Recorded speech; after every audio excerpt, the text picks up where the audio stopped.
Well, it's time for Community Corner, where we're going to highlight stories that teach, inspire, and help us to learn a little bit more about our neighbors here in Metro Atlanta. I'm Ron Jones. You know, kids are missing class all across our state because they can't get to school on time.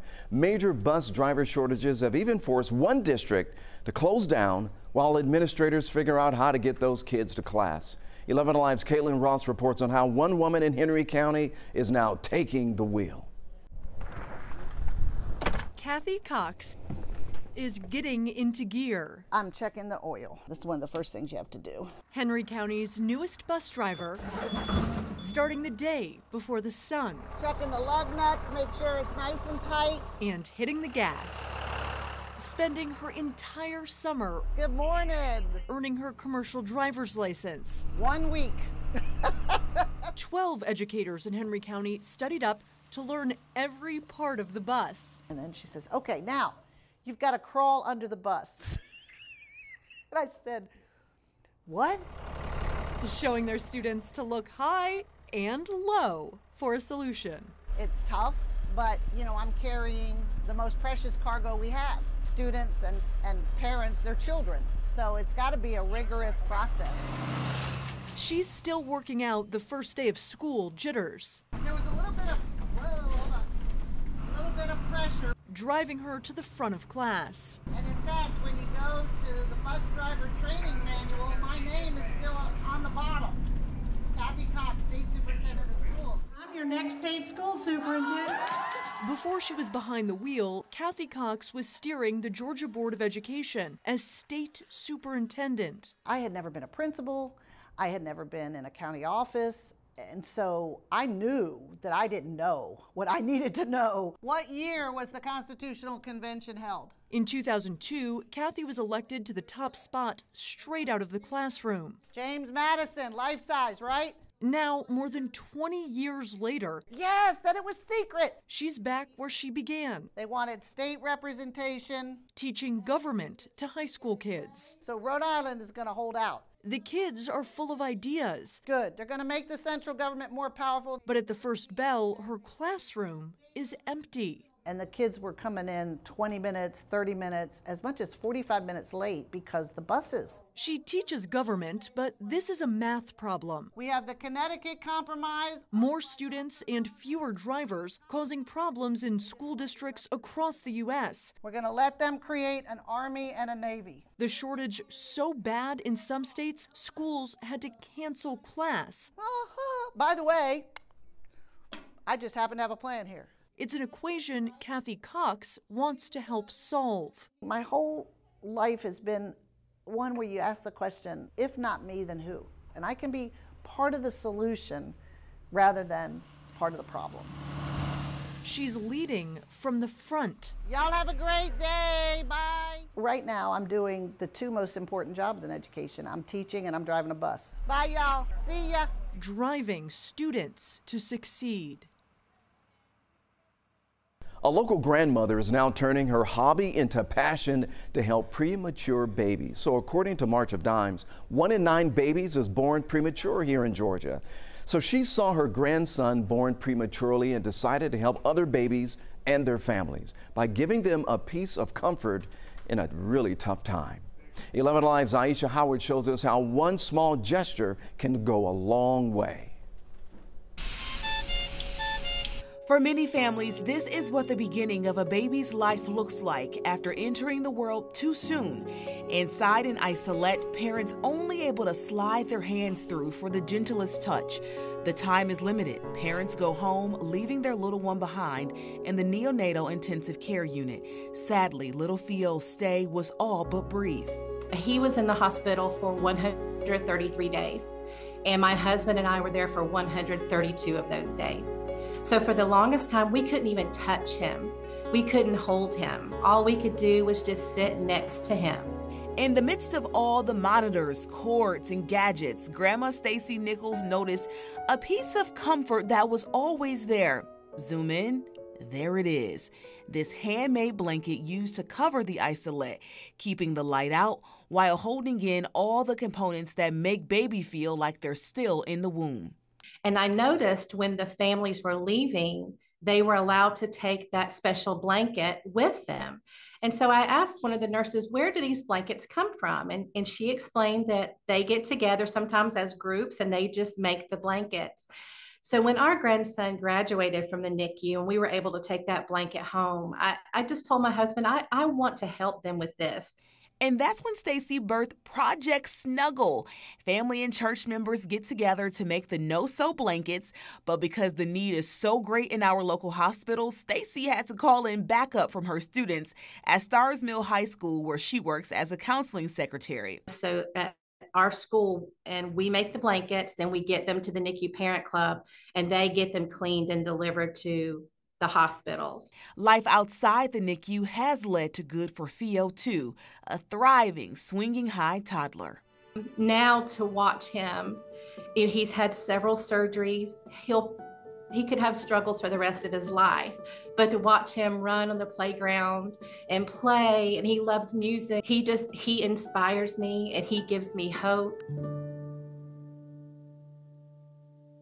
Next, we're going to meet a Decatur Elementary student who jumped into action when his classmate started choking, saving his friend's life. 11 Alive's Brittany Kleinpeter got to sit down with that fifth grader to hear his story. It was just your average school day when Chandler Gibson says he saw his classmate choking on an apple. He tells me he didn't even hesitate to help. What do you want to be when you grow up? I want to be an NFL player. An NFL player? Yes. He believed he could, so he did. That inspirational quote describes this 10-year-old perfectly. And when he is interested in things, he goes all in, and as he proved with something like this. My friend started choking right here, so I got up, then helped him. Chandler says it was just days earlier when he came across a Heimlich tutorial video. I usually watch YouTube like that, and it popped up. To think, I see a peer choking, I'm going to remain calm, utilize what I've learned online to save their life. Yes, he really is a true superhero. A superhero without a cape. Now you are a leader in the school. But with what some would call the superpower of having faith in himself. It makes me feel like, you know, my parenting haven't gone in vain, you know. Big smile, Stanley. With an attitude that more of us could learn from. Anything else you wanted to say? And I want to say, I hope you have a great weekend. Indicator Brittany Kleinpeter, 11 Alive News. A longtime Atlanta Public Schools bus driver is now facing a new challenge. 11 Alive Cheryl Preheim shows us how she's now drawing strength from the students who she helped over the years. The still here is new, so are the challenges causing it. The pain alone is devastating. Susan McCaskill's never been good at being away from the people or projects she loves. A lot of choices. She had to park her sewing machine and steer her attention away from her school bus families. I'm so used to taking care of everybody. For years, she's filled her days making quilts for the kids she used to drive to elementary school. This quilt right here. She'd use whatever money was left over each month to buy fabric. Yeah. To make college quilts for her bus kids. Got about 500 children. I can't thank her enough for all the love that she's shown. She just got in college. She's kept in touch with their families for years. Sewing for others always made her happy. It was so painful right here in my chest. Breast cancer brought it all to a stop. It's been surgery, the pill, chemo, and rehab since. Baby sent me a check-in call. Also, a full circle connection. She checked in with me too. Families now reaching out to support her like she's always done for them. I needed that. I really did. Just don't know how much I needed that. Her machine is quiet as medical bills pile up. She's worried she could lose her home, but she is still thinking of others. Tissue is not healing good yet. When she's finally feeling strong enough to sew again, I love this fabric though. She will again sew for others. See if I can make a pattern. This time, cancer warriors. I've seen a lot of people that couldn't afford nothing. And I'm like, oh, that I'm supposed to be like that. She has a new understanding of how meaningful the gift of support truly is. It's really a godsend. Well, we all know that baseball is America's favorite pastime, and this National Hispanic Heritage Month is very, very special. One local team is now trying to bring more Latino flair to its fan base. 11 Alive's Joe Ripley shows us how the Gwinnett Stripers switched up their jerseys and knocked it out of the park as the Zolos de Gwinnett. Finding your voice is a lot like finding your own batting stance. I started playing when I was 3. Ask Jesmer Perez, on hand at Coolray Field to watch the Gwinnett Stripers. It didn't take long for him to find baseball or that home run swing. Hitting and catching, it's it's original sport. I can't help it. It's my favorite sport. The Gwinnett Stripers are the AAA affiliate for the Atlanta Braves, but for 6 games during the season, se transforman y juegan como los Zolos de Gwinnett.